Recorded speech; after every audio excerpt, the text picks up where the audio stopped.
Aloha and welcome to Connection to the Cosmos with your host, me, Dr. Lisa Thompson, where I have out of this world conversations with extraordinary people. And today I'm really excited to have on Heidi Connolly, and we're going to bring her on in just a moment. But first, a couple of announcements. If you have not had the opportunity yet to grab my free 20-minute meditative journey to meet your galactic family and guides, make sure you do so at mysticmanta.com or drlisajthompson.com. Also, for any of you healers out there, I'm going to be leading my Galactic Ascension Channel certification program, which is my unique energy healing modality. That's going to be taught online on Zoom February 22nd and 23rd. If you are interested in coming to my Galactic Retreat, it's April 30th to May 4th, 5 days of deep dive connection with all things galactic. So all the information on those things is at mysticmanta.com, drlisajthompson.com. And then finally, if you are coming to the Big Island, specifically to the Kona side of Hawaii, then come on one of my Big Island UFO tours where you will see the night sky in a whole new way using the Generation 3 military night vision goggles. So without further ado, hello, Heidi. Hello, how are you? I'm great. It's so great to have you here. Yes, it's wonderful. I'm just going to move you a little there. Okay, and so I'm going to read your bio, and then we'll just jump right into the conversation. Great. It was only after Heidi Connolly's husband, Randy, transitioned in 2012, and in a moment of shocking revelation, that she was introduced to her ability to communicate with the other side. Owner of Harvard Girl Word Services for over 20 years, Heidi was stunned when Randy woke her up one night to co-author her award-winning book, Crossing the Rubicon. Since then, her multidimensional compass is set to a practice of mediumship, intuitive coaching of highly sensitive people, or as she calls them, HyPerceptives, creating custom music encoded with healing frequencies, and living life as what Randy calls a vacationing angel. During the pandemic, Heidi authored The Gateway Café, a novel of visionary fiction, and Elevating Your HSPness, a unique guidebook and accompanying video course inspiring HyPerceptives people to live glorious lives. Well, welcome, Heidi, and you live in my former hometown of Olympia, Washington. Yes, I do. I do. Moved to the West Coast from the East Coast in 2006, and then just to Olympia a couple of years ago. Yeah. Yeah, so we missed each other because I'm like, how did I not know you? Right, exactly. I know we're meant to know each other. I really think that. Yeah. Very much so. So, yeah. I mean, you kind of share a little bit about the 2012 kind of transition, but I would love for you to just give us some information about your background. Like, how'd you grow up? Spiritual, religious, something else? So we can understand how you got into it. I grew up in a very educationally motivated family in Boston, and I am Jewish. I feel culturally Jewish. We grew up kosher in the house, but we were never, over time, we lost our connection with Judaism, I would say, especially after my father died. So, and I never understood religion. I never understood why it separated people instead of bringing them together if there was a loving God. I didn't understand the need for asking for mercy or the Day of Atonement. I just didn't feel like God would want us to feel like sinners. So it never made any sense. And my father was very ill as I was growing up, in a wheelchair most of my life. And he was angry, and, there was a lot of dysfunction, but there was also support because I started playing flute and piano when I was really young, and I got support for that. And I got support for being a highly creative person, but I was also very depressed and anxiety ridden, had a lot of panic attacks. So I was also too emotional, too sensitive, not logical enough, just all the things that high sensitive people are called. And by the time I got to college, I mean, all the competition with classical flute playing, all that stuff it was hard for me. But I wanted to play music because it was really the only thing I could hang on to that gave me a sense of who I really was, right? It made me feel connected. But I was always so overwhelmed by the world. And by the time I got to Harvard, I was a mess. I was really a mess. So I'd been a high functioning mess for a long time. And you learn how to be defensive about that. You learn how to protect yourself from the world, but you really can't. You can't protect yourself from yourself. True. Yeah. And I was actually in music classes with Yo-Yo Ma, the cellist, the famous cellist. Yeah. So you can imagine the incredible intensity to just be your average person in an environment like that. And although he was wonderful, I would never say anything bad about him. He's an incredible person. The whole environment was probably really not great for me. And I struggled. I really did. And so cut to years later, I played in New York. I tried to make money. I was editing to make extra money, got married, had a family, etc.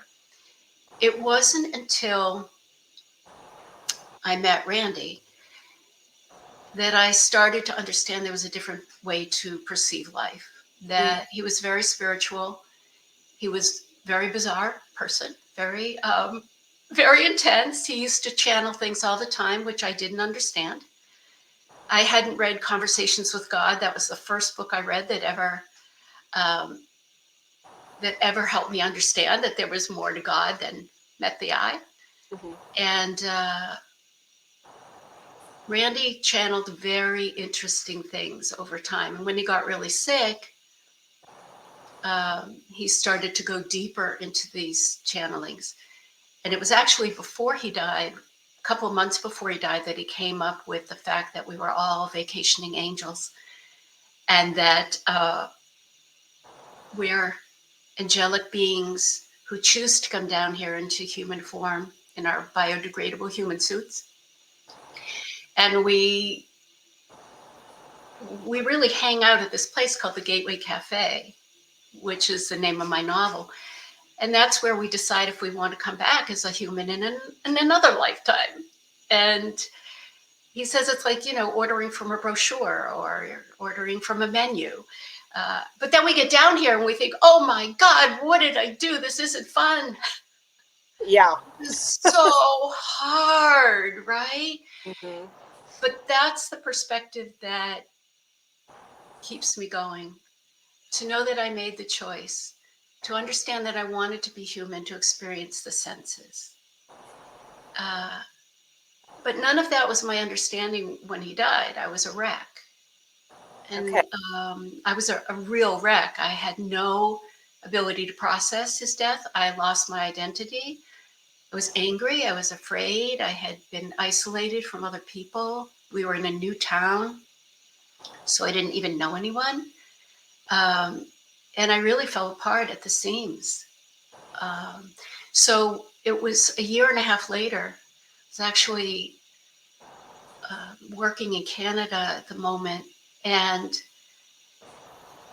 I mean, I was crying myself to sleep every night. It was not pretty, Lisa. It was really not. Where he woke me up one night and he yelled at me and he said, "Get out your pen and paper. We're going to write a book." And I just was so shocked that it was completely dark. It was Canada in the woods at night. And I just, found a pen and a notebook. And I wrote, actually, the next morning I saw I'd written over other pages because it was dark and I couldn't see. And he downloaded this whole book to me. It's actually, this is it. Whoop. And he told me afterwards I had to illustrate it, and I had to, because it encoded and embedded the energy of healing from grief. Okay. And he said to me, "You have to stop grieving or you'll never hear me. You have to stop grieving." I just got full body. Yeah. I'm shaking from it, right? Because every time I remember how I felt, it was so powerful. And I said, "How am I supposed to stop grieving?" he said, it's like a wet blanket over your soul. It's like keeping you from the very thing you want. And the way to stop grieving is to listen and to know that we can develop a relationship with me in spirit and you as a human now. You have to let go of me in physical form so that we can connect on this level. And then it was only that week I started hearing from other dead people. Okay, wow. So I just want to, because, as I shared before we got on the show, and my audience knows that my husband passed away September Yes, I'm of so last year, sorry. completely unexpectedly. And I have a lot of psychic medium friends. And so he came through, like, within the first week, through, first of all, my friend Lisa that I was Yeah. telling you about in Olympia. And his message right away was like, I'm good. I'm really good here. And that, time is kind of an illusion and it is okay to be happier sooner than later. Yes. And so he's like, you probably don't want to hear that. Right. Right. And I was still like, oh my gosh, I'm kind of in shock that Yeah. this has even happened. What am I doing? Yes.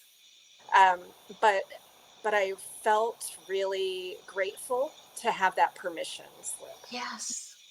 Well, it's so interesting because I was very convinced that I'd never hear him.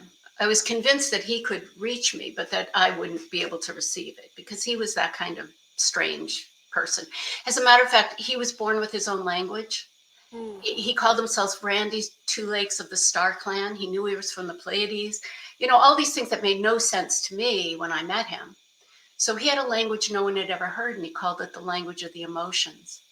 So it was only a few weeks after he died, he contacted a medium up in Canada and told her to call me. And she called me, and I can barely get out of bed. And she said, he wants you to come up here and help me write a book.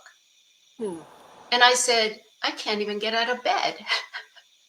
But that's where I ended up, when all this started to happen. So I was helping her. I wasn't, I still didn't know that right? It's just that the anxiety is such a wet blanket over your abilities. Your high perception is the gateway, the portal into all that. But it also, your energy is always going like this, your psychic octopus. Your tentacles are always living in other people, and you don't know how to bring that in. You don't know how to be in your own alignment. And so, although I was still a mess, I started to realize that maybe there was more to me. Maybe life held more possibility. Yeah, and I feel like your husband, I see him as a really active man. I see him as someone who did a lot of things, but had a lot of stress and didn't know how to release that stress, and felt like the one thing that, oh, so he committed suicide? Is that what happened? Yeah. And I didn't tell you that. No. And my hands got really cold. I feel like it was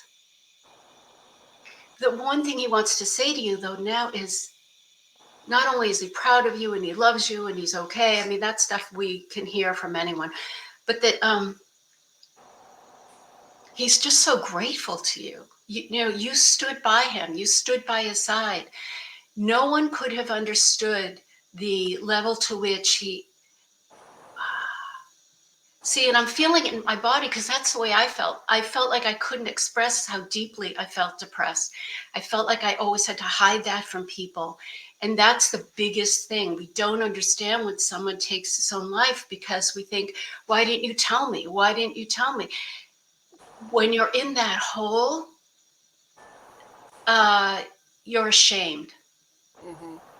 So the shame kept him from sharing with you. And the one thing he doesn't want you to take on, and I know you've let it go because I can feel that from him, but any guilt or fear or, he loved you very much. He did. He I do. really, really, really, really, really did. And the spirit world doesn't feel regret necessarily, right? They don't, because that's a human emotion, Right. but they do put it in our terms so we can understand them. And so if there's one thing he regrets, it's putting you through the pain of that and not understanding. And he hopes, he knows you've forgiven him. He knows there's no reason you need to forgive him, but he also hopes that you have forgiven him for all that grief. Yeah. Yeah. Very intense energy. Really, I mean, usually I'm not shaking like this, so take a moment to, get back in my body a little bit. Well, thank you. Thank you for Yeah, sharing that. yeah, Yeah, and I think just you and I sharing this kind of situation, of losing dear loved ones, will help people yes. like move through and understand. And so for you, so then when you opened up that your mediumship, or like it just came to you, it wasn't Yeah. even like you were trying, right? No, Um, so then when you're seeing, so do you see the people, or do you just, I wish I could. I have to tell you, Lisa, that's the one thing I'm jealous of, because I think it's so easy to get validation. If you see ghosts, spirits, whatever, then you're like, oh, yes, I see that. How clear is that?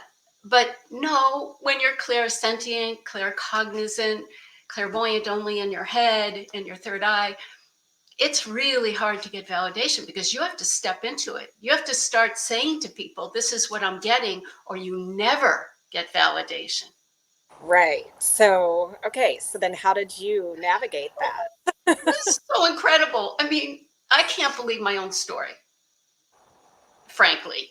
Um, that very week, I had two dreams, and I felt like the people in it were spirit.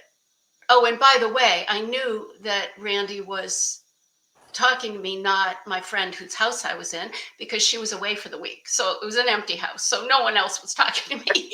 Yeah. So I had these two dreams, and I felt like they were spirits in them. They were speaking to me, but it was garbled. I couldn't understand them. So a couple of days later, I'm living in a hotel, and I'm in the hot tub, and I start getting this sense of combusting from within, and I'm thinking, is it the hot tub? Is it me? And I hear these two young women talking at the other side of the hot tub, and I feel like I'm supposed to go over and talk to them, and I'm horrified. I'm horrified. I go, I have nothing to say. What? But I feel like if I don't, I'll really combust. So I sort of wade over, and I say to one of them, I really think I'm supposed to talk to you, and I'm sorry to interrupt you. And I don't know, I've never done this before, but I really need to give you a message. And I think it's from your father. And she just looks at me. And I said, he says his name is Byron, of all the names in the world, Byron, and that he's your guardian angel. And she turns around and shows me that just recently he had died, and she had tattooed angel wings on her back to represent her father. Oh, wow. And at that point, we're both crying. And I said to her, I see him now. I see him sort of in a bomber jacket with wings. That was my signal, because I had said, he has wings on his jacket. That's when she turned around. So the story got a little convoluted there. But it just showed me that I was seeing this spirit. I was seeing this man who had passed, and it was her father, because that was his name. She said it was his name. And I just thought, something's going on here that I have to pay attention to. Okay. So then how did that progress into you actually fully owning it and now doing it as a service for people? Something that's really important for people to know is that when you are having what I call a psychic opening, it can be really scary. Mm. It's not all unicorns and rainbows, because a lifetime of trying to shut down and resist feelings. See, now I see emotion as energy in motion. But then everything was identified with a feeling. So my heart pounding was anxiety. My throat closing and choking was fear. And I started to learn from this medium in Canada, because I ended up living with her for a few months, was that those things were simply indicators of my perception ability. Okay. And I stopped seeing it as sensitivity in a bad way, Mm-hmm. and understanding when those things were happening. Every time it happened, she'd say, and it was every 5 minutes, every 10 minutes, it didn't matter. We'd sit down, she'd say, where do you feel it? Go into your body. She started to teach me about reeling in energy as opposed to digging out with it. Because you can't, you really can't. Everyone talks about putting a bubble of light and or a wall or a shield. I'm like, that takes a lot of work. And it's constant when you're so sensitive. It's constant work. So I learned, here it is, my little octopus. I learned to reel in my tentacles. And I learned what my own energy felt like. So I learned what it felt like to be in other people's energy. I didn't know I was living in their minds and bodies and spirits.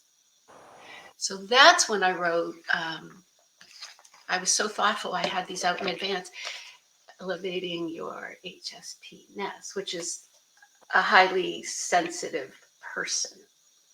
But like you said, I call them HyPerceptives now. We are highly perceptive people. And until we can stop identifying as less than, as too sensitive for our own good, it's really hard to live in the world. Yeah. Well, I definitely resonate with what you just said, because most of my life I was taking on people's emotions, Right. absorbing them and thinking they were my own. Exactly. And then when I learned about my human design 10 years ago, and then Yeah. I started taking classes and teaching it actually, Yeah. then and working with my energy, I was like, okay, so I see now all of these emotions that I took on. And now that I understand that, like you said, like understanding my own energy and my own Yes. being Yes. present with myself, so that if ideas or those emotions do pop in, then I know, is it mine? Yeah, because you have to learn the difference between your energy and someone else's in order to start identifying when your intuition is kicking in, when your higher self is talking to you, when you don't have alignment like that, when you're everywhere and your energy is everywhere. And people are very happy to dump their energy into the room. So Oh, if you're not clear on your own energy, so I teach people what I call finding their unique energy, like signature, so their UES. And in that process, once you can identify that, where it lives in your body, you're just in it. And when you're in it, you know you're in it. And it takes a lot to move you out. I mean, I was a wreck at airports. I'd get anywhere I was traveling and I'd be sick for days and days. And it was just taking on people's energy. mm-hmm. And you don't know. Like, I feel angry all of a sudden. Well, now I have to look for a reason. I Yeah. feel scared right now. Now I have to find a reason. No, I'm feeling energy. I'm feeling other people's emotions. It's like wearing someone else's coat and thinking it's yours. Mm-hmm. Definitely. So, um, in terms of then moving forward, and again, like really owning it as a business, did that take you a while to do, or did? Yes. Okay. What happened was Randy, my husband, he never stopped sort of yelling at me. And he started to tell me that I had to share my story now that I had this book out. And he said, you have to start an afterlife meetup. And I said, what the hell is a meetup? And because that was 10 years ago, I didn't know what a meetup was. I'd never heard of such a thing. And I was living in a tiny town on the coast of Oregon where no one ever heard of a meetup. So he said, put an ad in the paper that you're going to do an afterlife meetup at the library. And I said, I don't know what I'm going to talk about. He said, talk about your book, the experience of it. You'll help people.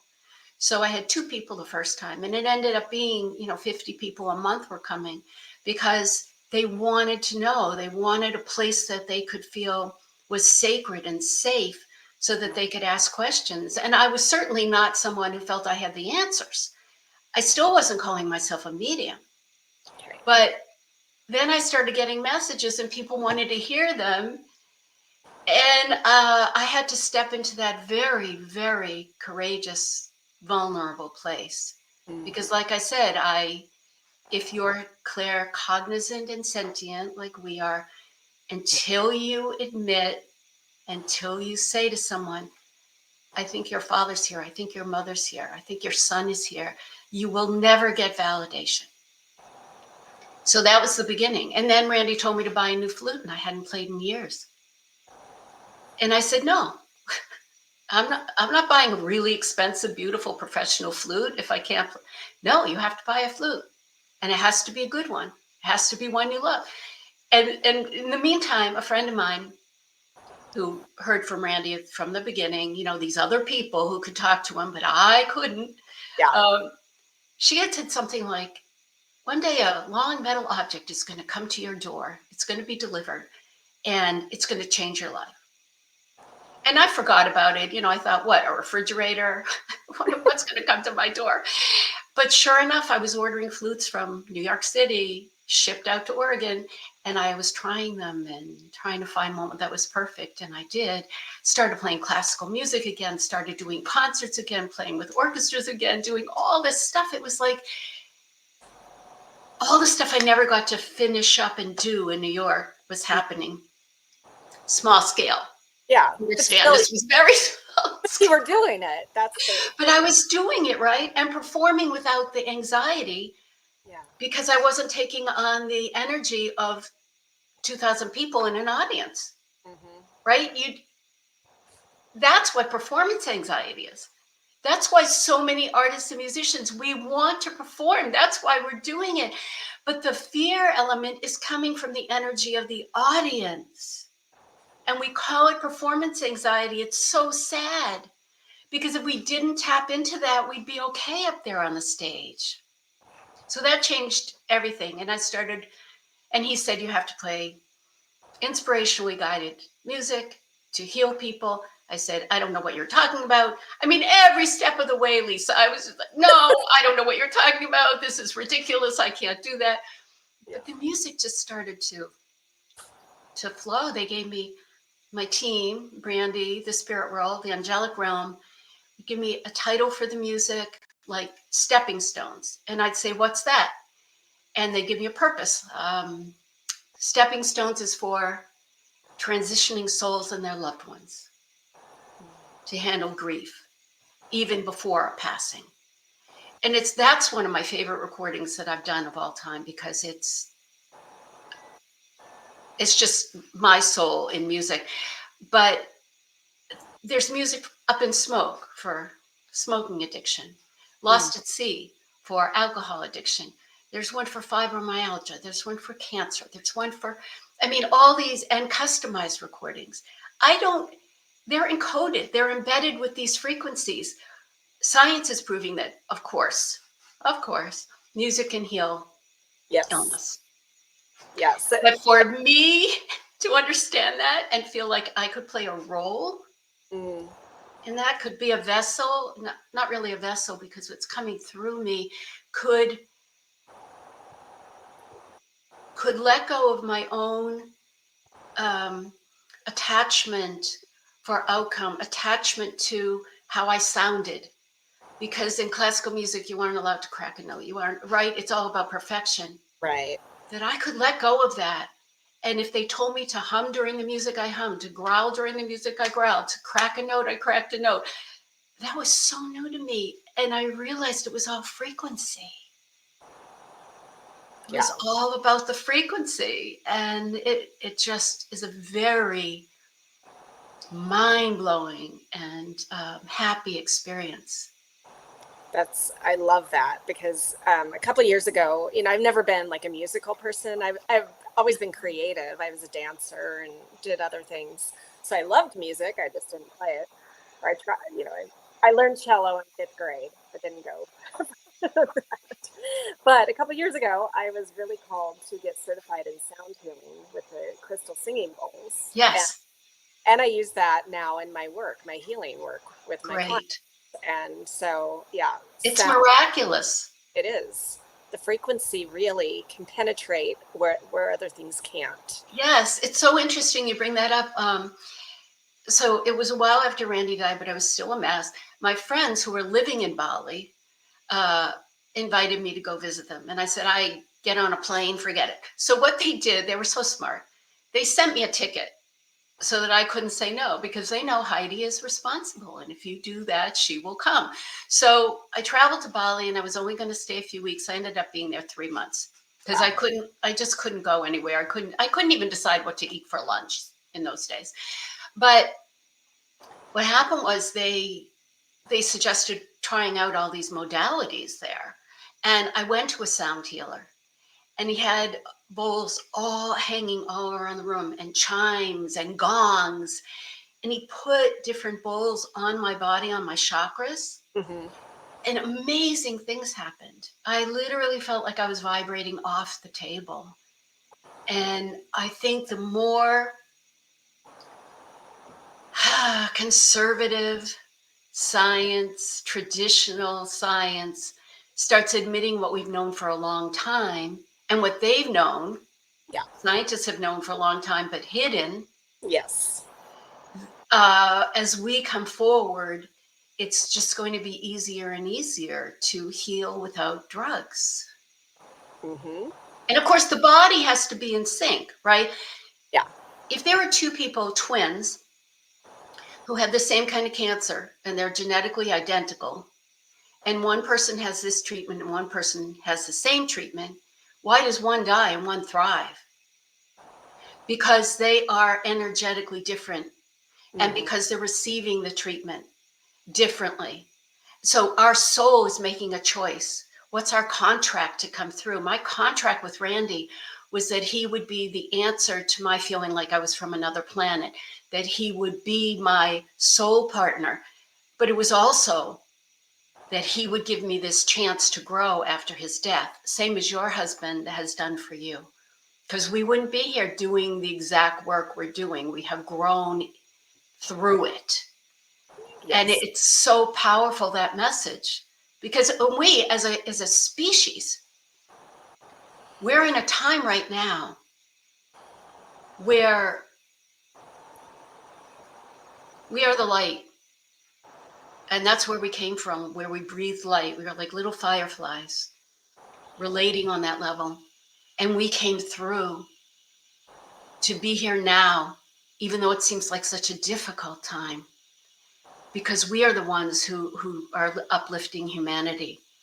And we have to be strong. We have to be strong because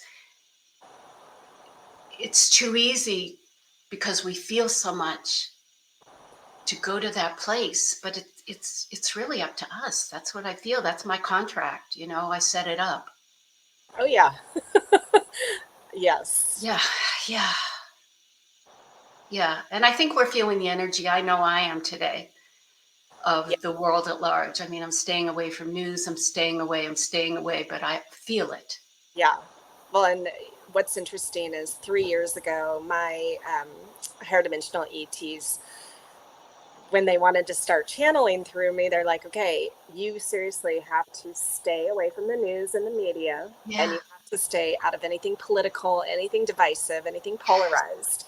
And you need to just create your own little bubble, your happy bubble environment, and Yes. maintain your energy.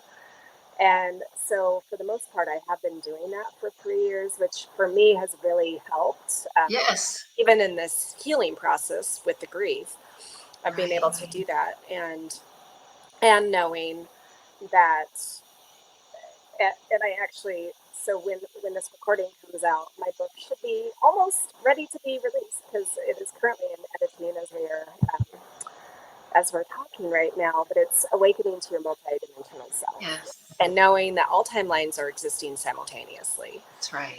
really putting your focus and your energy on the timeline that you want to be a part of. And so no matter what just happened in our country and Yeah. even around the world in terms of the politics and the wars and all of that, we can maintain our own energy. We can vibrate at a higher frequency. And we owe it to ourselves, and we owe it Yeah. to the world.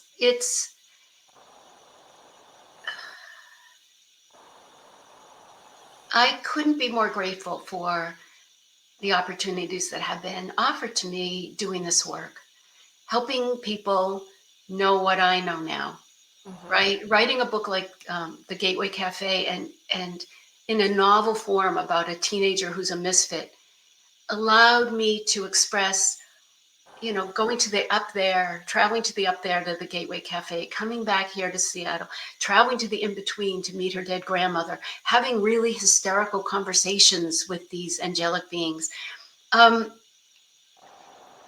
To get a message across however we can so that we feel that we can cope more.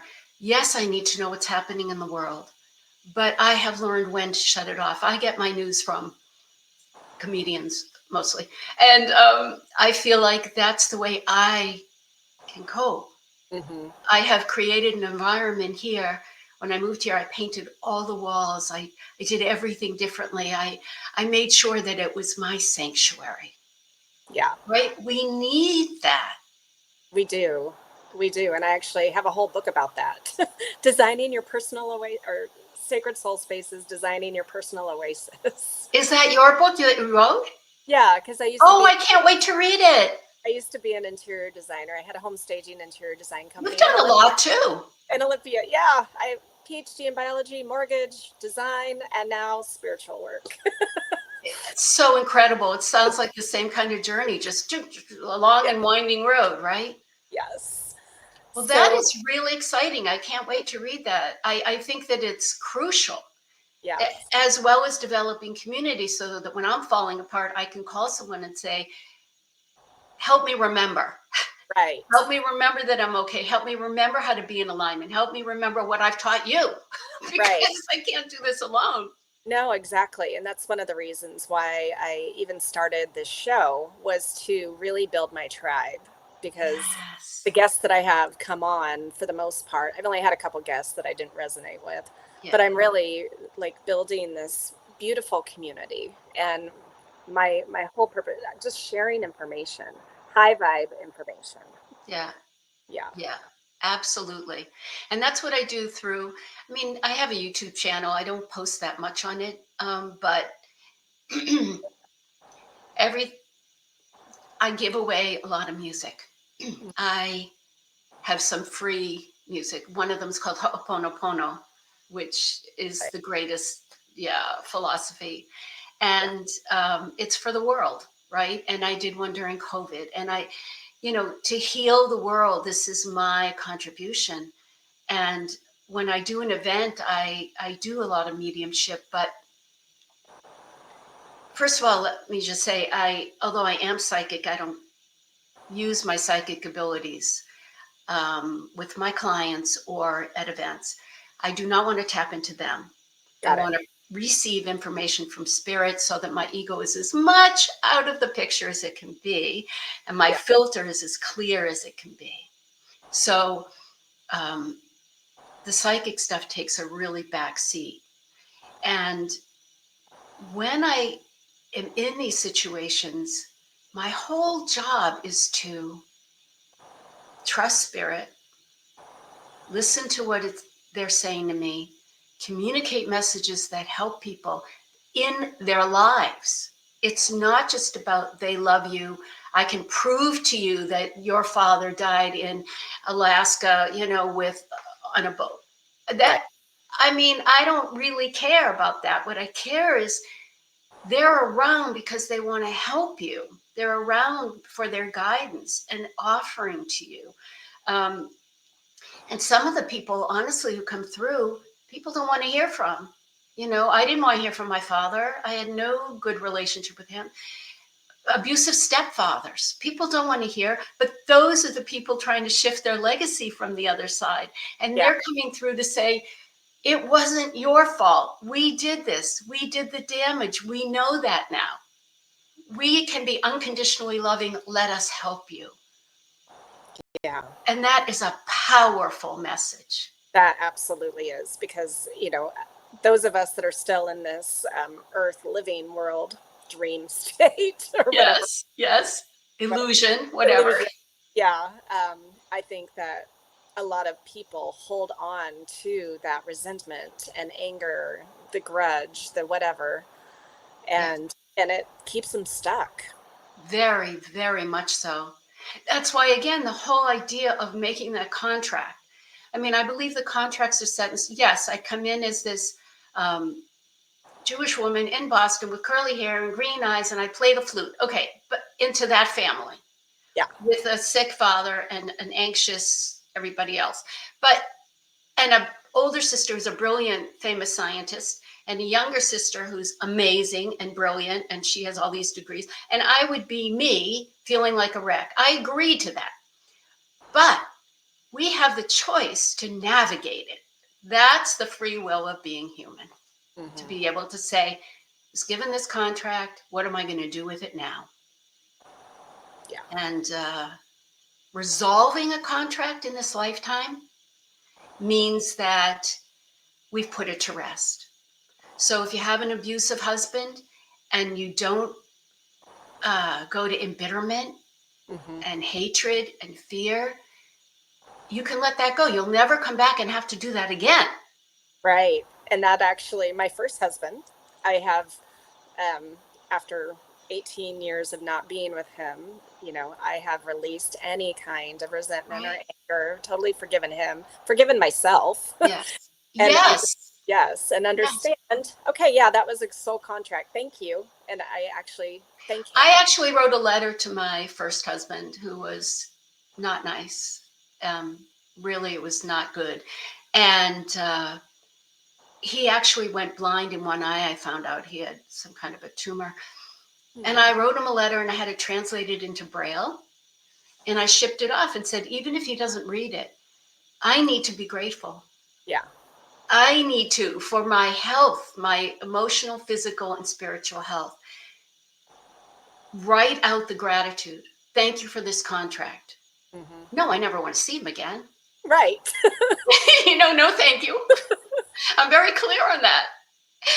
But I did want to resolve it in this lifetime. And I think one of the great paradoxes of life is that you only become more and more happy as a human as you are more and more aware of your spiritual nature.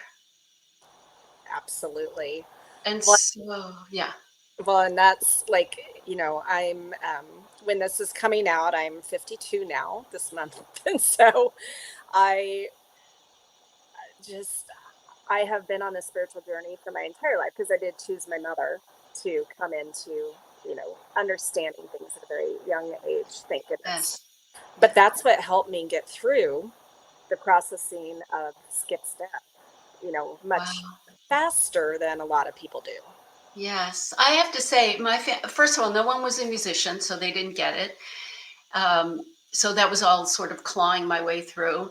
And being highly sensitive, no one admitted it, although there was a lot of that. There was depression in my family genetically. There was a lot of anxiety. But just the other day, for example, my mother's 94. And I went to see her.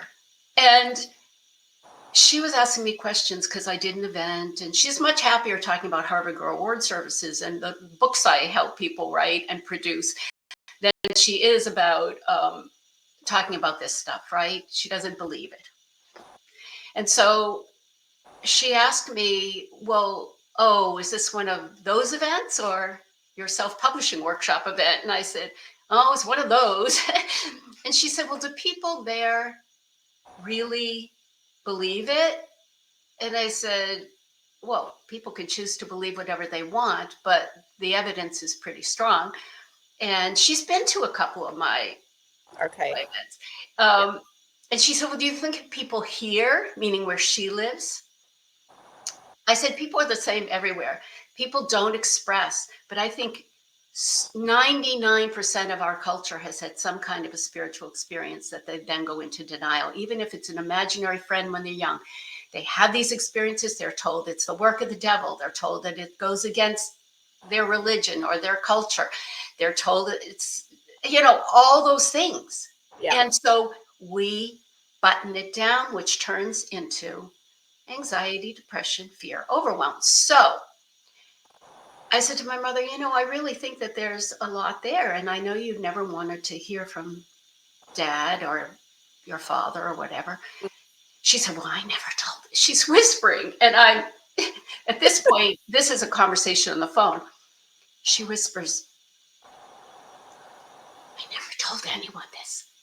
But when I was 9 and my great grandmother died, we called her Gangi. When her grandmother died, my great grandmother, she came down the middle of the night, the day after the death, and saw Gangi in the middle of the room. And she said, I never told a living soul. And I said, well, don't you think it's interesting that you also have this ability to be clairvoyant? And she just shut that down right away. Yeah. Fear. It's absolute fear. Oh, yeah. And I really want to say this. Can I say this? Of course. I always have so much to say. And I think my East Coast speed talking takes over, just like whoosh through me, the energy. But one of the things that's crucial, because so many people have fear around doing this work, is that you write a spirit contract. And I have a template for it in my book, in the Elevating book. Okay. To write a contract that says, here are my parameters, guys. I want to be in partnership with you. I want to do this work, but I want to feel safe and protected. Please don't wake me up at night anymore because I need my beauty sleep. Please give me information that I can work with. If you want me to talk to this person at the gym, bring that person over to me. Don't make it easy. I want it to be easy. I don't want to be overwhelmed. I don't need to be. I can, so I have a waiting room. My gatekeeper is Randy. My waiting room is there. And one at a time, usually they come through. They piggyback on each other, especially at events, right? But there's always a sense of ease, a sense of nobody is going to inhibit my ability to function as a human. I'll never get so much information that I'll be overwhelmed because I need to be human and I need to exist on the 3D plane. Right. So please. And then I signed my contract. Never have I had an experience with negative energy. Never. Beautiful. Yep. Never. Yep. It's not in my world, right? They're all white light beings. If they come through, it's for with loving intention. And I give that a lot of credence. Yeah. A lot of credence. Well, I absolutely love that because although I haven't written a spirit contract, but I do have an agreement with anyone that wants to come through me, channel through me. Yes. That, they have to be higher dimensional beings, right? That have beautiful messages, no fear-based polarized stuff. Exactly. I don't allow that. I mean, I have worked with, excuse me, some people who, because of their culture, even though they're tapped into their shamanism or their incredible intuition and guidance and, mediumship even, they still believe in things like curses. Right. They believe in the evil eye. They believe, in these cultural mores that don't help. Because if you think someone can put a curse on you, of course you're afraid. And they can. Exactly. Right? When we're open to that, it opens to us and globs onto us. And I think it's crucial to develop that kind of understanding and awareness that we as humans are given the option of how we want to connect. We just need to learn the skills and the tools. Yeah. I never thought I would. I never thought there were tools. I never thought there were techniques. I could never meditate. Now I meditate every day. I just didn't. It's not that I didn't believe it existed, but it was always for other people. And I am a different person now. I have a different life. I live in a different way. I make decisions. Sometimes they irritate other people. Like, well, aren't you going to buy a plane ticket now? No, I don't feel it's the right time.